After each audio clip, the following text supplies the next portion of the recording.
It's gonna be gone. You're gonna lose. All right. So if everyone knows, I'm quitting my job as a security practitioner, and I'm gonna go back to the Forest Service, and just do logging, but in a different format. If anyone, You're gonna be so, wading through wild logs, way. but I'm different. gonna be wading through logs, just a different type of logs. Like it's great. It was. I'll be healthier. I'll feel probably more satisfied, to tell you the truth. Like, not just sitting here staring all day, pretending to be like a mall cop. But are you gonna keep the mustache, or are you gonna grow a full Oh, I have beard? to keep the mustache. Will stay. Yeah, I have to keep the it. mustache and Forest Service. Like, people already think I'm either a firefighter, a cop, or in the military. So now they're just gonna be right. So Dress for the job you want, not Exactly. the job you have. I'll send you some flannel, Wade. So I will need some. I don't know if this was like a meme or that I saw or like where I saw it, but someone had posted like the best job status update, and it went from like this person being like a director of cybersecurity operations to director of chickens. I was like, that is right up our alley. Like that guy's definitely Director of watching the chickens. yeah, he became a farmer. Technically, it's the same thing, almost, right? Like, Honestly, yeah. depending on who you're meeting in the sock. I mean, I've for years said if I could do a different job, like if I could take my salary and just pick a job, who would work in security, right? Like Yep. I'd go like make bread or something. Like I would not. Bread, sourdough. I don't know. You know, what's it called? The people who like sit in the towers on top of mountains and just look for fires. Like there's a whole Firewatch. Firewatch. Like I used to drive up to one of those, but it was an abandoned one that they didn't. And like honestly, that would have been pretty chill. Just like you sit there, you watch, you eat, maybe you listen to some audiobooks. Hang out just in as the long as it's treehouse. not one. Just as long as it's not one where there's like a giant crevice and then there's like monsters coming out of it, you know? If anyone's seen that movie, no? Ryan has. Is that the gorge? The gorge, yeah. So when you're picking your job, always look for crevices. That's what I've learned. Yes. Do not work somewhere with crevices. This isn't in the news, but another topic I wanted us to talk about. It is now. We make the news. The new War of the Worlds movie. I think People think it was real, just like the original. It's Ice Cube, and he's pretty much like a CIA spook that just watches everybody's webcam and like tracks his daughter, and then sees aliens invade from it. Like, it's right there. I think it borders on cybersecurity. Like, let's be honest, that's kind of creepy. That's so creepy. It's super creepy. Like, he's tracking everybody. He's tracking the boyfriend, but What? I watched it for 15 minutes, and I'm like, he gets more Teams calls than anyone in their life should. Like, Microsoft must have paid them pretty well to put that Teams jingle in every 10 minutes. As somebody Wow. Like, What is it? Is it just thinly veiled cybersecurity training, basically? So it's literally like, this is the movie. We're gonna screen share this guy who is a cybersecurity guy who just watches everything, and then he finds aliens, and you literally watch him go around, click to call people in Teams, click to call people in WhatsApp. Like it's bad. Okay, so what do we think the Rotten Tomatoes So this is? isn't really War of the Worlds. 3%? This is like It's War of the Worlds. Like, it's War of the Worlds, but it's just as if this dude this dude's monitor is the way you're viewing it. Like, it's horrible. I think it was like one of Amazon's like top rated like watched movies right now, and it's being watched because it's Top-rated? so bad. Top watched. Oh. Top watched. Yeah, top rated and key top metric. watched is That is not. Very that is a different key metrics. metric. Top It has watched, 3% on Rotten Tomatoes. It's number 3 right now on Amazon's in the US. 3%. I'm not sure how different an AI version of Ice Cube stars in a screen life version of War of the Worlds would be from the current smash hit on Amazon Prime. I want to know refuse how to much believe- they spent on it. Like, this could have been good. Like, I you mean, could if do people this watch good. it, they'll make their money back. How do we do this, but like cybersecurity, like real one? OSINT, like there's gonna have to be some good OSINT. We're like, whoa, and then literally all the websites you use on there are real, but. Do Did you finish watching it, Wade? No, I literally like 5 minutes, literally like 2 minutes, watch the beginning, skip like an hour, 2 minutes, 2 minutes. I just wanted to see the aliens and some like okay parts, but I couldn't watch it. It was bad. As someone who's like, War of the Worlds is one of my favorite books, so I had. The even just the tagline, a computer security analyst. All right, I'm already checked out. It's boring. You could. I would watch someone making fun of it for sure. Like if it was. All right. You're saying like subscribe to our Patreon. Yeah. Subscribe to our Patreon. Corey and I will watch this movie, and you can hear the. Okay, that's actually director's true. commentary. Didn't we used to have like a movie night that Will would do where he would stream? He still does Discord? it. He still does it, but it's only like one of the private groups. So we need to do it. I mean, yeah, I was gonna say probably for copyright reasons. Yeah, we need to do like at Wild West Hackin' Fest. Maybe we could do like a live riff tracks of this. Just like one night, just sit down with live hot mics and just shit talk the movie the whole time. Yeah, I don't know. Either way, roll the finger. Let's do the news. Let's make it happen. All right, incoming.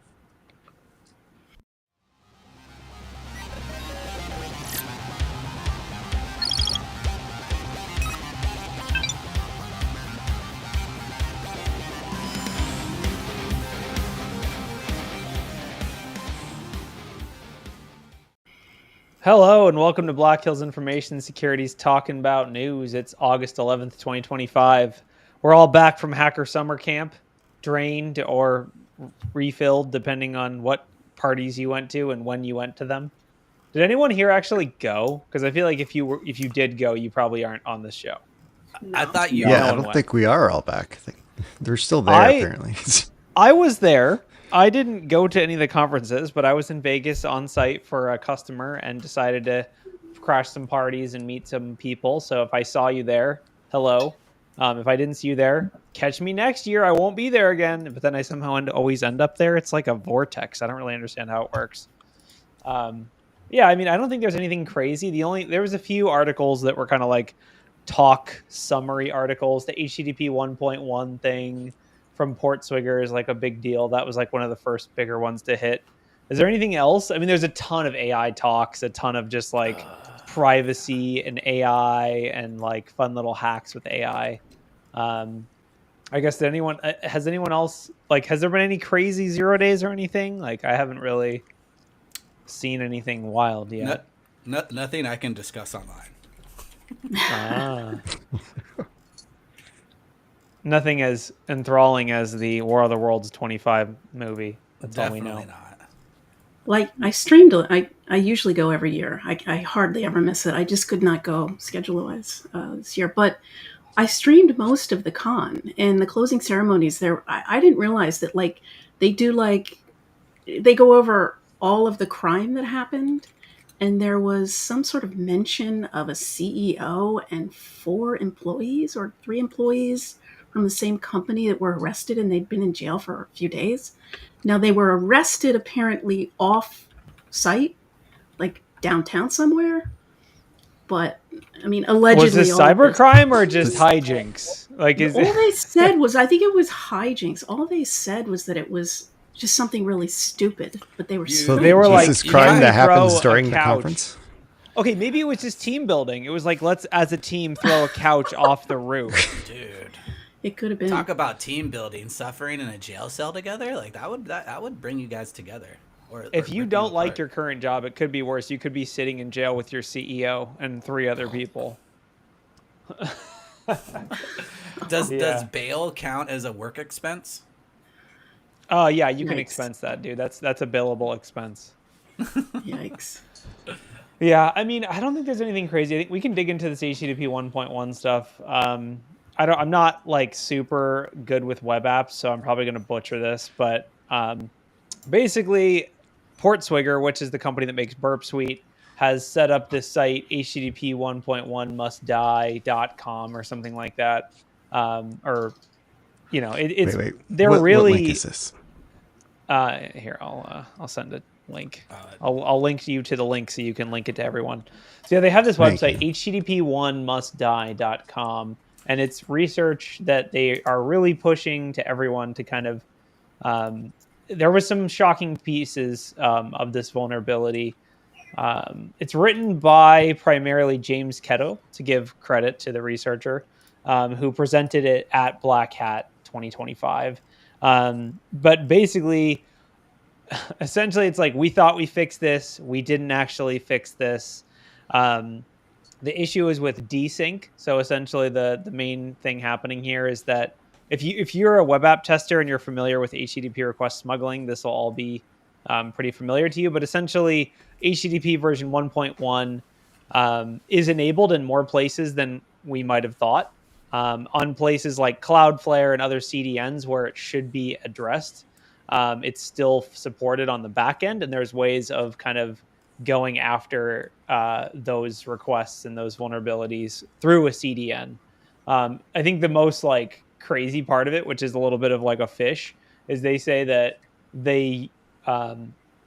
James says that he used the vulnerability to report and yield over $200,000 in bug bounties over the course of over the course of 2 weeks. So like the fish here is, you could make $100,000 a week in your PJs with this. There's a new Burp add-on that's now in the Burp App Store that basically helps identify it. And overall, I think it's one of those things. It's like, yeah, we probably should really disable this. And now this person is trying to drive change by really, driving The crazy home part the impact. My first thought is like, oh yeah, WAF should be able to take care of this, and then literally scroll all the way to the bottom, Ryan. Yeah, exactly. Not reliably. In fact, we have observed some WAFs that introduce desync vulnerabilities to otherwise secure systems. It's like at the very bottom FAQ. Correct. It's one of those things of like, well, the proxy the other will one. handle that. The other one, yeah.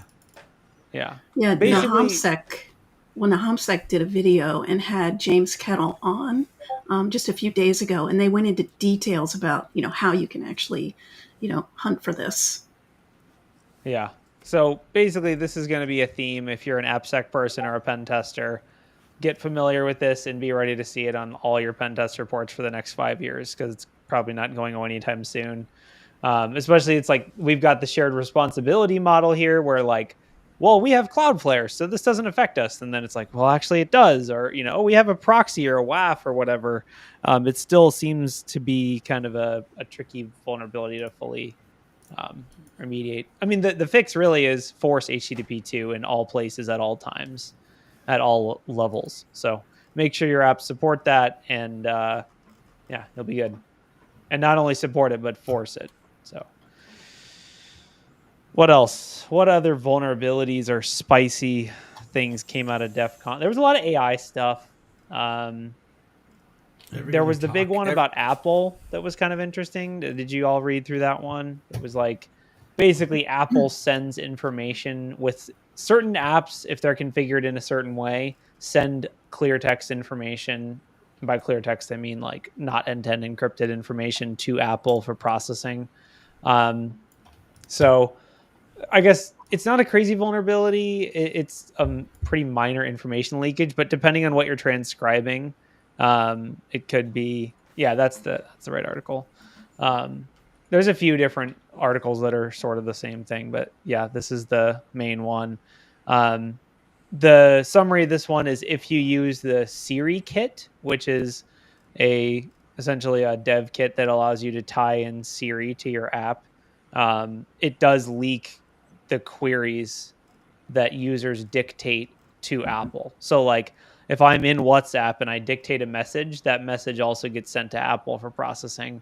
And it's not super clear to the user why that's happening or how you can turn it off. Which then leaks the contents of it, defeating the purpose of WhatsApp. Kind of. Yeah, exactly. So it's like, ironically, Apple originally in like February, they were like, okay, yes, we've confirmed this is a vulnerability. Then they were like, hey, actually, never mind. We disagree. But they did say they respectfully disagree. So it's fine. They basically shifted their position, telling researchers that the transmission behavior was not a privacy issue from Apple Intelligence, but it stems from their use of SiriKit. So I guess the moral of the story is don't use SiriKit. Kind of confusing messaging from Apple. They're like, we made this. It leaks data, but it's a feature. I guess I don't really understand how that's okay. Like, I guess my interpretation is they're saying like, well, SiriKit has no privacy expectation versus Apple Intelligence does for some reason. I'm like, seems like Siri should be more private than Apple Intelligence from my perspective, but you just should assume you're not private anywhere.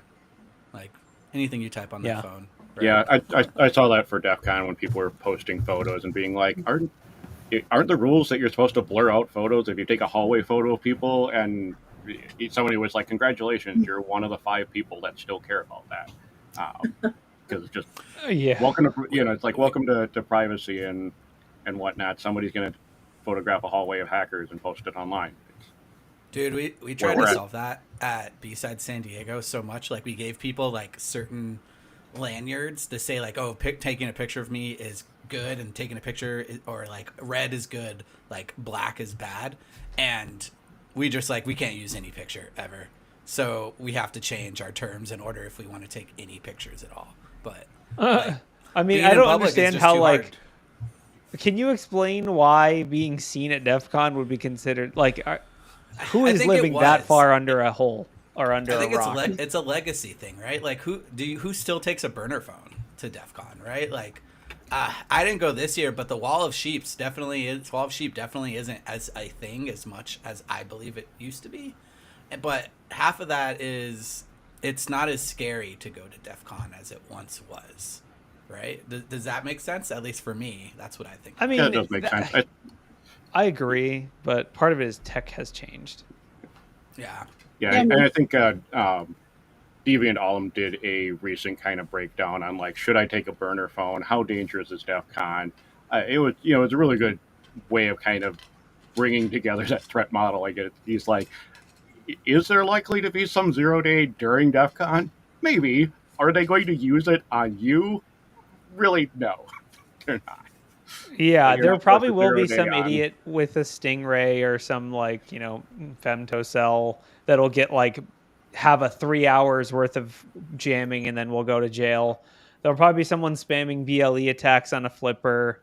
But yeah, I mean, the Wall of Sheep was always like, really, it wasn't just an open Wi-Fi network. It wasn't anything crazy. Like it wasn't, it was purely just public shaming. It had nothing to do with security exploitation. It was just, hey, if you connect to this Wi-Fi that's called, free DEF CON Wi-Fi or whatever, and then we're just going to post your data. But like now we have SSL. So like I don't know. It's not really so much of a thing. And the amount of things you would have to do to actually get a Wall of Sheep, like to do a karma attack or an evil twin or something, would be like potentially breaking the law. Like I get it. It's a whole thing.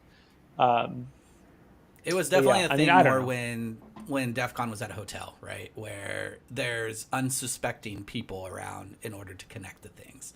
But even now, since it's at the actual convention center, almost anyone around there is going to be completely understanding of what's going on and not connect to anything or have. That's a good point. That's a good point. It used to be it just was about Vegas, and now it's much more in the convention center, self-isolated.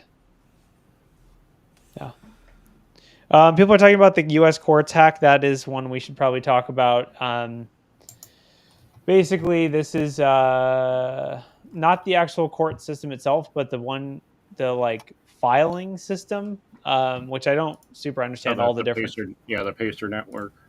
Yeah, I don't understand all the different layers or how this works, but basically, the electronic filing system used by the federal judiciary has been breached.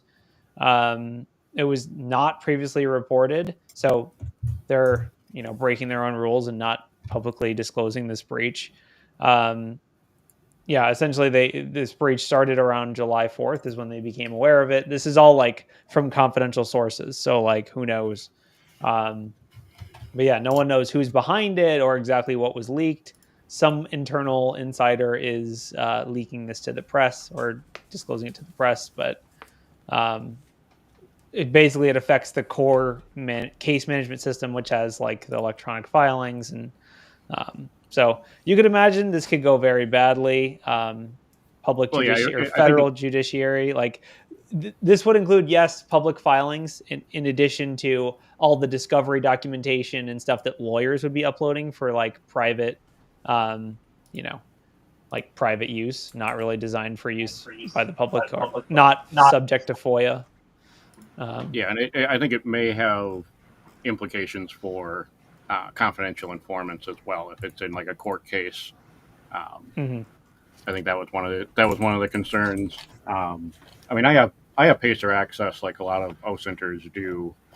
Get Pacer access just to be able to further look up semi-public files. For the public records that are more on a federal level, able to access for that. Yeah, I mean, anything tied specifically to a court filing is pretty bad. Like that could be discovery documents, like you said, confidential informants, what law enforcement people are set with what cases, even like documents about who's lawyers and who's parties and all that stuff. That can be pretty sensitive. So overall, Right, it's not great.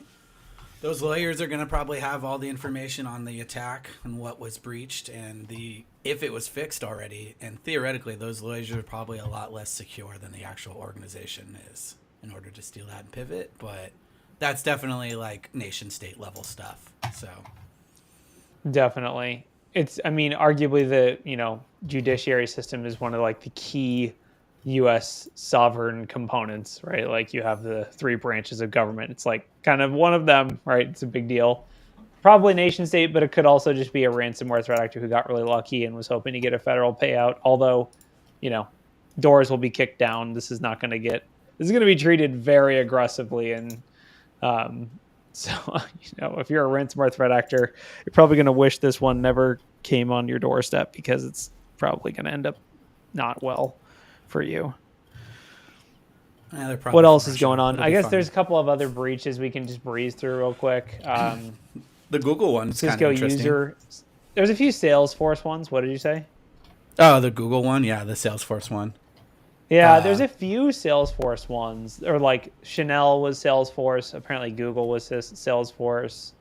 Was the Cisco one Salesforce too? I don't think so. I didn't see that. Yeah. Oh yeah, it probably is. So basically, It's everyone's customer announcing. service. Well, it says a third-party cloud-based customer relationship management system used by Cisco. So let's read It between says the lines. phishing. Yeah. It has to be Salesforce. Yeah. They haven't confirmed it, but like, come on. Yeah. So basically, this is something that's been on our radar. The SaaS stuff is a big deal, right? So basically, these are they're actually direct social engineering the companies. It seems like. These are kind of like unconfirmed for the most part, but Google reported or posted like a Google Threat Intelligence or whatever report about how they're targeting SaaS providers with phishing campaigns, which is pretty crazy, but makes sense because you're using the relationship between, the company who's paying for the product and the actual company who's like facilitating the product. Here's the URL, right? If you didn't see it. Oh, yeah. But yeah, I don't know. UNC, we're still on UNC's. UNC 6040. That's what we're dealing with. Pretty crazy. It just sucks for Google because they're the ones who reported it, and then they're the ones who got attacked by it and leaked, right? Like, you do all this good work for it, and then you don't even protect yourself from it. So what was actually leaked? All these Salesforce breaches are pretty, it's just like names and emails and stuff. It's like people open tickets, like CRMs in general are kind of just like not super sensitive data, but still kind of like a breach, right? Yeah, they hold all that information and like all contact information for pretty much a client or customer, right? The crazy part is they can definitely hold more than that. Especially with Salesforce, right? Salesforce is huge, and to defend it is a little bit tricky. Like you can have the logs are good for it, but it's like its own ecosystem and environment in there, much like what we'll say, like almost like a browser. Even though they have apps, they have different control settings, right? They can branch down. I know there's literally whole apps within Salesforce just to secure Salesforce itself, right? And give you more robust logs, which is crazy.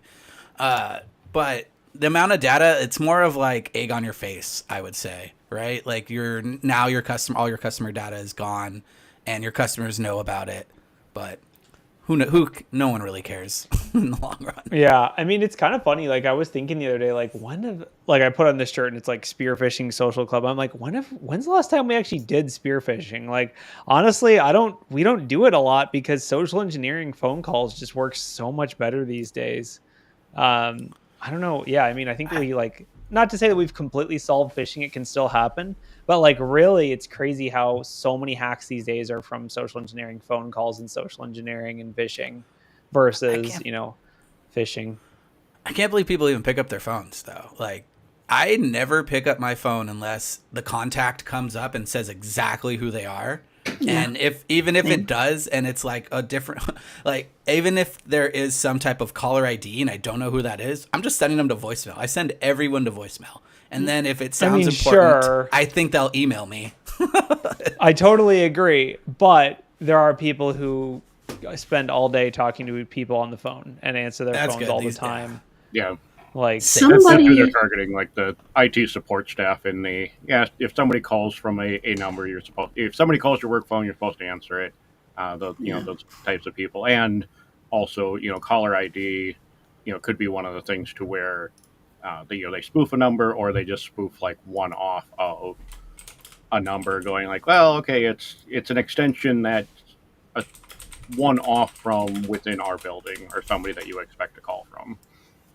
Somebody once told me that, like, if you just pick up, right, and you just don't say anything, like, I pick up and put them on mute. Like, sometimes I play like jingle bells, but when I don't do that, I put them on mute and I just wait for them to hang up and then block.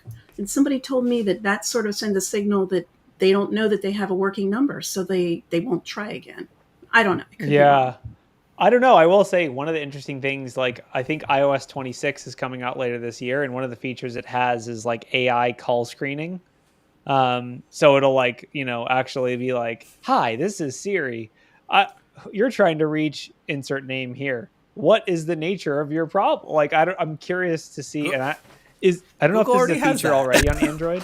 I was going to say, I assume Google already has it. Yeah, it's already, and I've used it before, and people usually just hang up.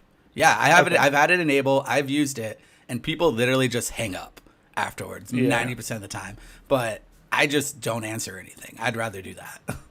Yeah, no, I agree. It'll be interesting to see if the AI call screening really affects, like, if that's rolled out to everyone, if that's going to be, a thing. Like, is that going to reduce phishing? I think a lot of it is also like work numbers. People are calling people's office phone numbers. There's a lot of, just how do we get rid of telephones, right? Like, that's the thing. They're just so you laugh, but I'm like, every time I talk to people, I try to get them to move to Signal, and I'm probably successful half the time. But I rather have some voice calls on Signal, dude. there is, right? But at least there's some form of a little bit of security there. And like tying to people, like, I feel like the phone is still just a Wild West, right? And the FCC, that's who controls the phone, I believe, just doesn't care anymore. And there's all these it's legacy tech going crazy. Yeah.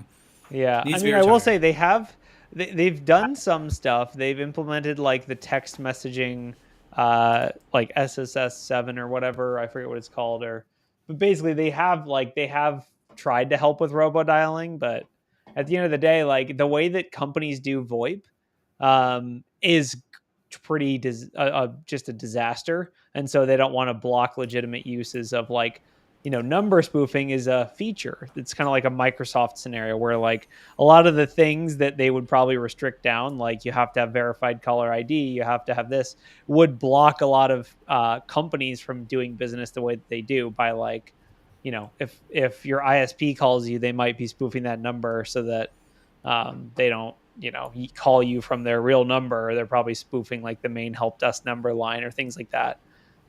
So it's I don't know. We'll see.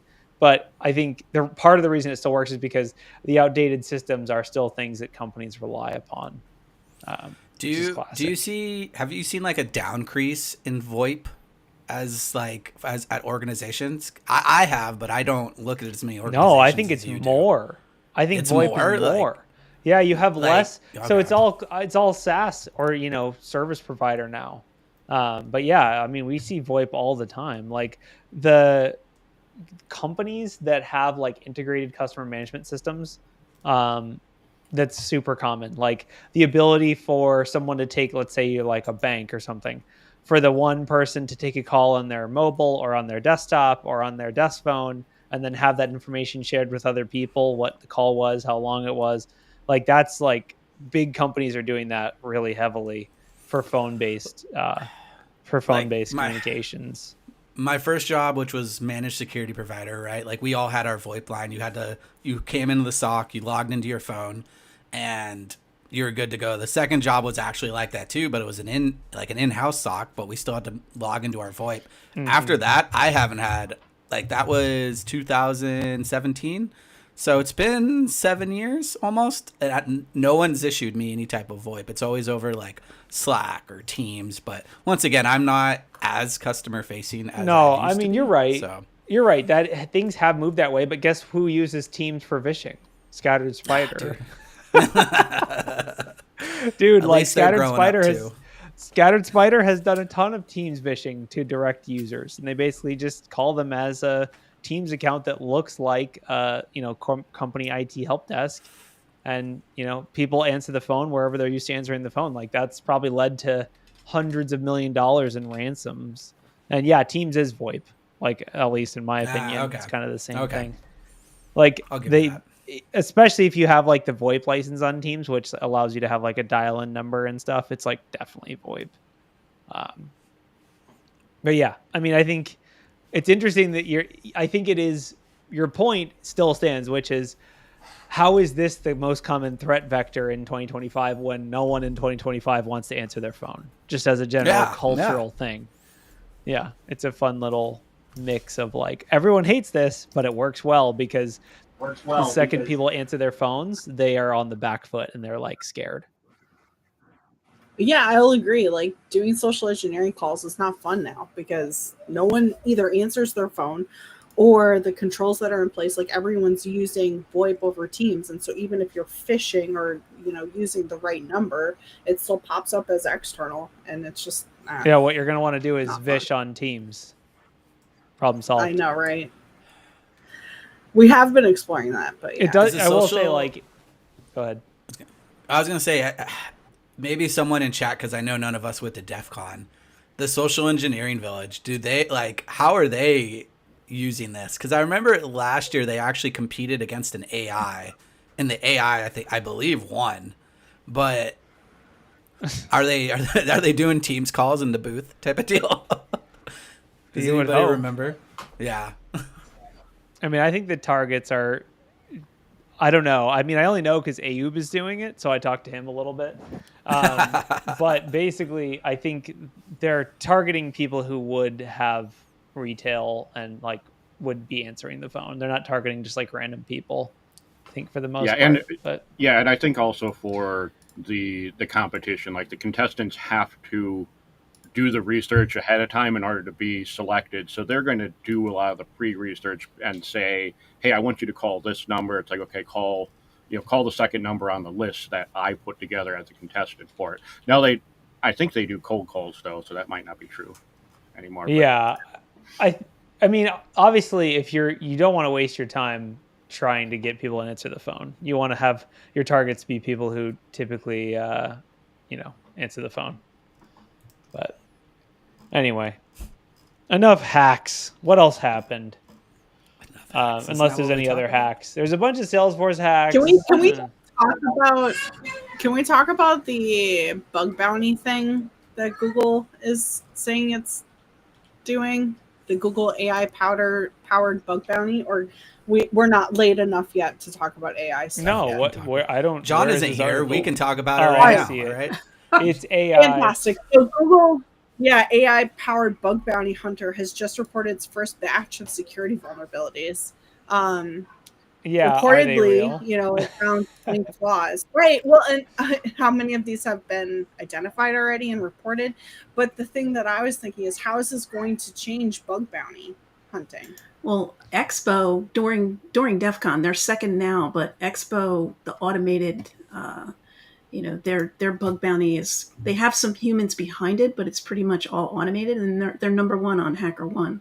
Right now, they're number two, but Yeah. I mean, it's coming.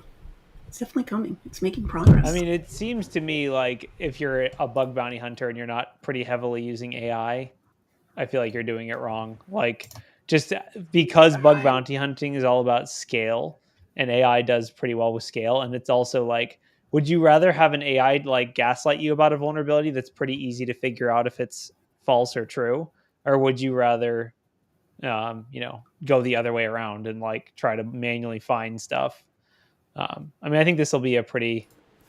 I think this will be a thing and kind of like a standard procedure going forward. This is coming from a far note, but I have found that a lot of the best bug hunters aren't U.S. based either, right? So they're coming from other countries where the U.S. dollar is a lot stronger, and they're hitting all these applications and actually making good money on it within their country. If this like took off, it would definitely hurt like external researchers in non-first world countries pretty hard, which is a weird economical thought about it. I guess, but that they're going to be using these tools as well, right? Yeah. Like, yeah. I mean, I don't know. I also, one of the articles, which was just an ad, so I didn't really want to talk about it, but Anthropic is like, kind of advertising this Claude Code product that can do security reviews. So like, presumably if you pay $20 a month, you can have your own AI vulnerability. Don't they all do this now though? Tool. Like, yeah, Copilot does this, sure. GitHub, like they all do it, right? Yeah, but they all do. have you used it a lot? Not like no. I will admit No. I have. I used this today. I'm not Anthropic's, but a different one today. So I found it to be fairly good. It worked out. It told me exactly what was wrong in the merge request, and I had to go make some fixes to some things. And it was security related, which was also awesome. Yeah, no, I definitely think it's like we've said. I mean, I said this at the beginning of the AI hype cycle. AI is not replacing anyone's job, but people who can use AI will replace people who refuse to use AI. You know what I mean? Like, it's a tool. You can't just not use a tool. This is like me being like, I don't use Burp Suite. I just look at the requests manually. Like, okay, am I going to be able to find vulnerabilities? Yeah. But am I going to be working at 25% of the speed of everyone else? Also, yeah. So like, I feel like you're better off, use AI, validate the results. I feel bad for all the people who are going to have to read all the AI slop generated bug bounty reports. Although ironically, they'll probably just have an AI read their AI report. It's just AI all the way down. Something gets. But are they going to communicate in that AI language that supposedly exists between bots? That's only for voice. That's only for voice. Well, for now. Yeah, you imagine you're like HackerOne or something. You open up a vulnerability report that paid out $100,000 bounty, and it's just a bunch of like AI, blah blah blah, like nothing. It's just like, what vulnerability is this? Who did we pay for what bug? And it's just like a bunch of AI back and forth. There was a spin-off article from the one we linked that talked about like the fake reports, and it's just the AI is just hallucinating things that it hallucinated vulnerabilities, and it's like it sounds technically accurate, and then it's like, oh wait, like we don't use this technology. Use this package doesn't even exist. Like what do you what is AI totally. Making up things that they have in their environment. The main AI is like, hey, I found a vulnerability in this component that I also made up. It's like, okay, thank you. I mean, I think at the very least, if you're a bug bounty hunter, I'm curious how much customization went into Google's model, like how much training and kind of like classification and extra stuff they did, or if they just used their own kind of generic tools. But yeah, I don't know. I think use AI for bug bounty hunting. It's fantastic at it. One of the things we're exploring is using AI to write POCs for vulnerabilities. Like basically giving it, saying AI, here's like 15 different GitHub scripts we found for a vulnerability. Are any of these, are they malicious? Are they legitimate? Can you turn this into a POC that will actually work? That's like kind of where we're exploring it, but we're not really. I've been using that too on tests to analyze GitHub projects that I've been finding. Can you walk through this, see which step may potentially be malicious in the project, highlight it for me? Like, I make it spell it out to me because I want it to catch itself in the process of potentially screwing up. Because it still is not great. Yeah, but I mean, I think it's interesting. It's definitely worth a shot for bug hunting and software review. I mean, especially because like the scale of software nowadays, first of all, it's probably all AI generated to begin with. But second of all, it's definitely, there's so much code to go through. Like a human doing it manually is like so really difficult and expensive. I don't write anything anymore. I gave a ChatGPT project all of my writing from the past 10 years. I just export a Google Drive, and then I just have it write my language for me. There's spelling errors and grammatical errors all throughout it. Nobody will know. Do you use end dashes a lot? No, not a single end dash. Yeah. Classic. What else we got? Did you read the Flipper one? Vulnerabilities? Oh, the Flipper one? The Flipper one seems cool. Yeah, I've only read this article. There's a YouTube video of it. Pretty much, there's a new firmware version. I threw the link in the chat. Okay, I see it. Yeah. There's a new firmware version out there that lets you bypass rolling codes for cars.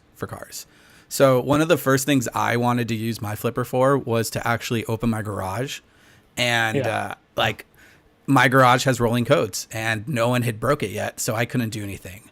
But it seems like people are able to now do it with a couple different kinds of cars. It looks like Chrysler, Dodge, Fiat, Ford, Hyundai, Jeep, Kia, Mitsubishi, and Subaru are all affected. So just all of the big ones. All the big ones. For once, there's no German car in there, though. Good, congrats on that. Well, those already got hacked another way. Yeah. No, I wish they actually said what year and model, but I don't see that in the article. Yeah, I was going to say, I'm assuming these are older vehicles. I mean, at least the vehicle in the video is like a Ford Focus, which has been discontinued since the 2020s or something. So I don't know.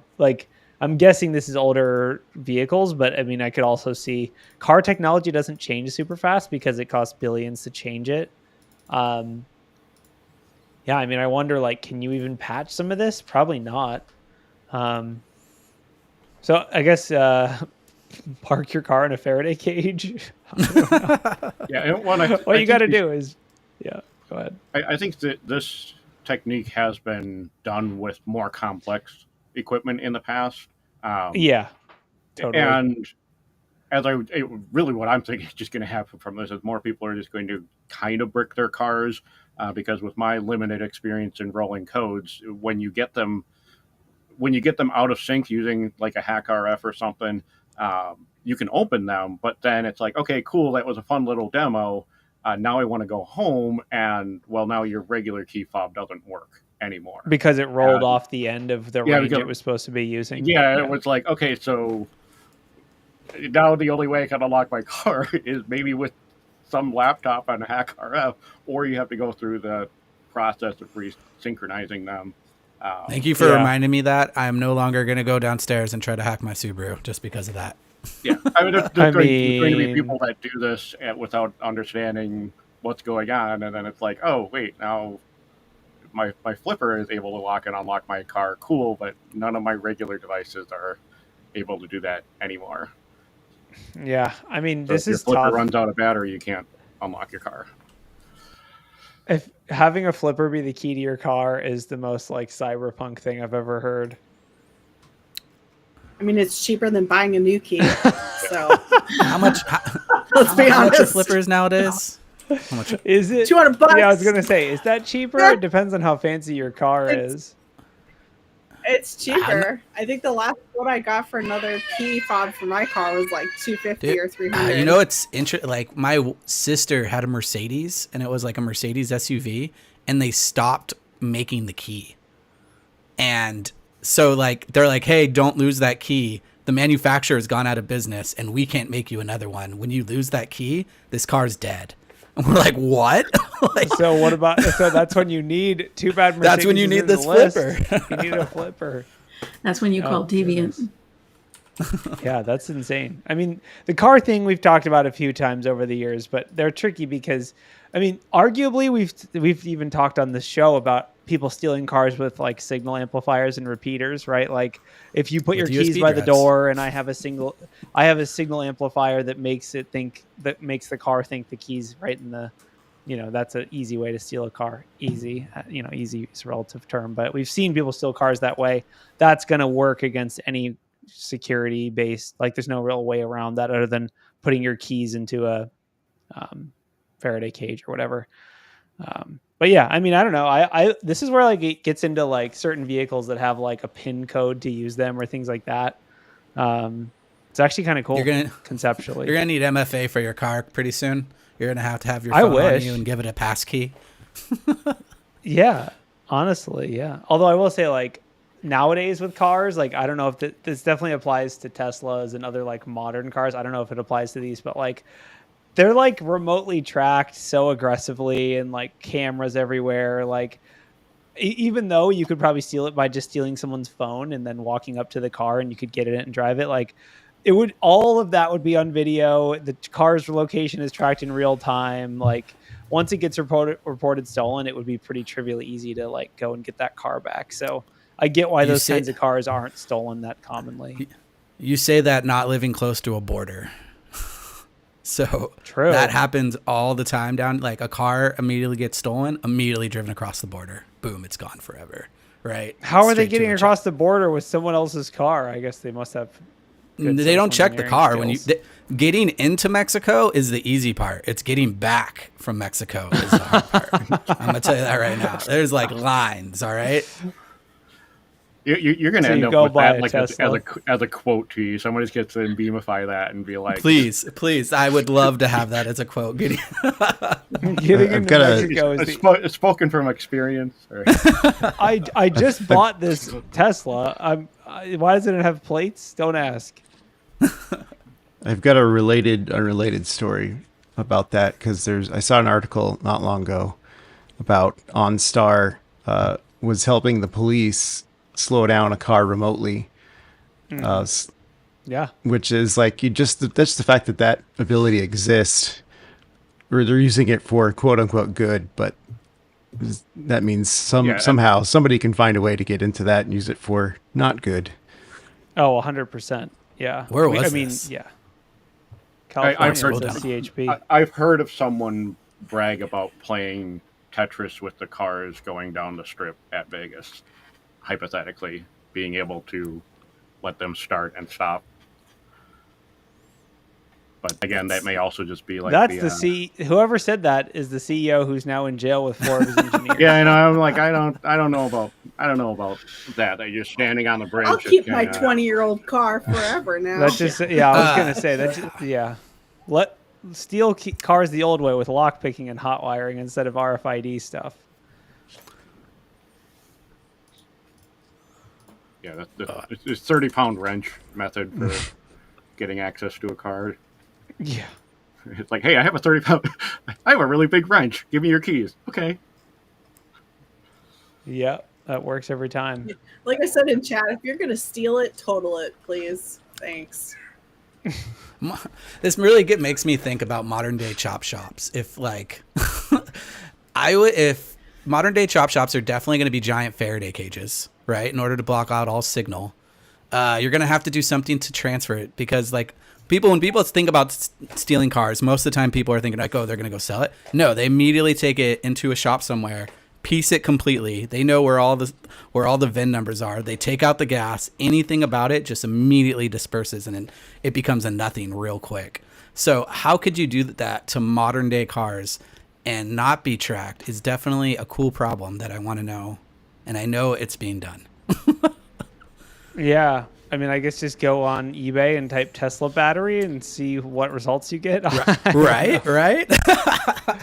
Yeah. I mean, yeah. I feel like it would still be easy, though, with cars that have real-time tracking, like a Tesla. You could just see, like, okay, when did the signal die? Okay, that's where the car is, right? Like, they're so reliable nowadays with their, like, wiretapping or whatever they're doing. Yeah, I think I fear that if we say Tesla too many more times on this webcast, that like then when we're in a Tesla, it will just get remotely shut down for not complying with the cease and desist. I don't know if you saw that news story or saw that individual. No, please elaborate. No, where is it? Please share. Good grief! No, I have no idea where to particularly find it quickly enough. But it was some, as I recall it, it's some musician that was in a spat with Elon for they did a song called Cybertruck, and it's like, hey, they like the vehicle, they own one, and apparently after numerous like cease and desist, it was he posted a video of like, okay, it's now shut down in the middle of the road, like they just probably said, hey, kill it. Please swipe your credit card to continue driving. Well, and it seemed like it was one to where it's like you had all those legal letters back and forth for like, hey, knock it off, and he's like, no, I'm gonna just keep singing when I sing. So, it seems like the comments say that this is a hoax. Unfortunately, it is. Yeah. Well, there was the pattern of the back and forth. Yeah, I don't know. It's funny to imagine that basically it started from a thread, and it seemed like it might be a hoax. There's the I just posted the thread in there. That's hilarious, though. Has anyone else been in a Cybertruck? They're like, the best way to. They're so Spartan, right? Like there's nothing in them, and it's not the best. Like, and they don't even have a garage door opener. You have to pay for an app to open your garage door with the Cybertruck. I thought that was hilarious. And the stainless steel on it looks horrible, but you can get a wrap, so that it's sort of like, okay, you have to pay. I don't even know how much like a wrap costs, but you have to pay like thousands of dollars more just to have your vehicle, not look like one of those like steel urinals from they have in like the major cities. I'm surprised you can't like pay a subscription fee to change your color of your car, and then if you stop paying it, they just come and take your car away. That's scary. Don't say that out loud. That sounds like something someone's gonna do now. Yeah. BMW will try it at some point. Oh, one of the fun things we should maybe talk about is this LegalPwn thing, which basically it's an attack on AI, and I'm sorry, we're going to go back to AI corner. Basically, it tricks generative AI tools into misclassifying malware as safe code. And the way that it does it is that they disguise the malicious code as legal disclaimers, which is pretty funny, like terms of service and copyright clauses, compliance statements, license agreements.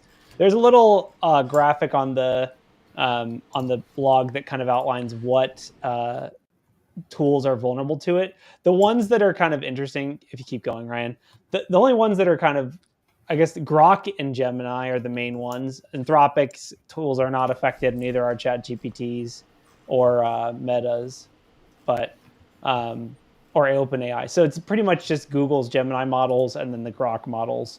So I don't know. It's just a funny attack. It's like I would guess it's going to be a while before we have reliable malware identification with generative AI, just because it's, this problem of like, there's so many edge cases of like, the AI is just really complicated, and getting it to accurately do things repeatably is really tricky. Well, you said it, Corey, and I willed it into being. So here you go. Microsoft launches Project Ire to autonomously classify AI using AI tools. You mean classify malware using AI tools? Yeah. I mean, If it's anything like Windows Defender, it should be really good, right? I wonder. Like, so I'm writing an article first right now, and I'm trying to use all the lyrics from Know Your Enemy by Rage Against the Machine inside the article as I write it. And so I asked ChatGPT to help me write this. And yes, it's an article about like threat actors. So that's why it's called Know Your Enemy. And it did not want to use it. Like it will not. I pasted, I'm like, hey, use these lyrics. Like I want to put these in there. Like, no, we can't use these lyrics. We know they're copyrighted and all this. And I'm like, come, yeah, really right now? So I'm just going to put lyrics of songs in my stuff and in all my malware. So then AI won't look at it. It's easy. So are you telling me I should have AI read a bunch of blogs and find the hidden songs therein? Maybe. Do other people do this, or is it just me? I don't know. It was a just me thing. That's what we're saying. We don't know. So someone in chat said the false negative rate is over 60%. That's pretty good. That's better than Defender. That's just burnout waiting to happen. That's what I see that as. And for the people asking if we have chicken news, we don't. There's no chicken news this week. I can't believe it's such a slow news week with all the DEF CON stuff, but I guess it also kind of makes sense. Maybe next week will be spicy. Maybe all the reporters just have all these spicy articles just waiting to be published on their laptops, and they're currently on planes flying home. You know, or, and maybe just, listen to this. Maybe DEF CON is not all it used to be. So. Or maybe all the hackers wanted their bug bounty payouts before they went public, which is the smart. That just means you're smart. That's the smart way to do it. Yeah. Oh, okay. One more AI article to close it out. Basically, there's vulnerability in ChatGPT's connectors feature that lets you essentially like zero-click information disclosure, where essentially if I have my ChatGPT linked to my Gmail, you can send me a document that my ChatGPT will process, and then you can use that to essentially as like a fish. You can fish my AI and get back sensitive information out of my Google Drive.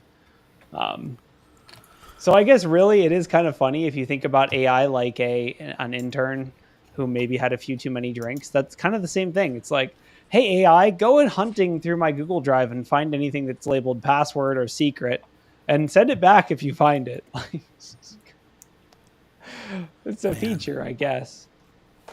Yeah, and that one was patched before disclosure as well. So yep, I saw that and I was like, oh, it has a vulnerability. And it's like, no, it had a vulnerability. Yeah, and it's in this tool. The ChatGPT connectors is something you have to opt into. So you have to like configure this. If you're granting like agentic keys to your entire Google account to AI, I kind of think you're asking for this a little bit. But I guess at the same time, that's how it works now. You do that and you just hope for the best. But that seems sketch. Just so everyone knows out there too, if you like ask AI a question and they provide you resources with like, I always ask it, hey, provide me the resources and the links so then I can go read them. ChatGPT tells on you and puts that it forwarded to you in the URL. So don't just straight copy paste that, read it, and then send it to somebody else unless you want them to know or you don't care. They know you're using ChatGPT. That happened to me today. You were like, check out this link. And someone's like, did you just find this with AI, you cheater?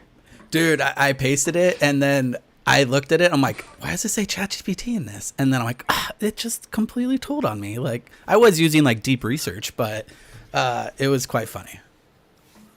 Sure. The deep research is hilarious. I'll be like, what's the difference between apples and oranges? And it's like 480 sources identified. I'm like, I think that might be enough. Like, I don't think you need that many sources to confirm the difference between apples and oranges. Like, it's really cut and dry, like 3 sources. The Wikipedia page for apples, the Wikipedia page for oranges. That's really all you need. Yeah. Anyway, any other final articles? There's no chicken news, sadly. Yeah. So, I mean, any other final articles? Related. True. The poultry industry is really popping off. Does anyone from the chat have a good article they want us to look at real quick? Because I wonder if the news is like if DEF CON 2 is being affected by the current administration. Do you think there's people not going to DEF CON due to like someone mentioned this in chat Funding? Due to ICE? No, ICE. Due to ICE? Yeah. And that's Maybe.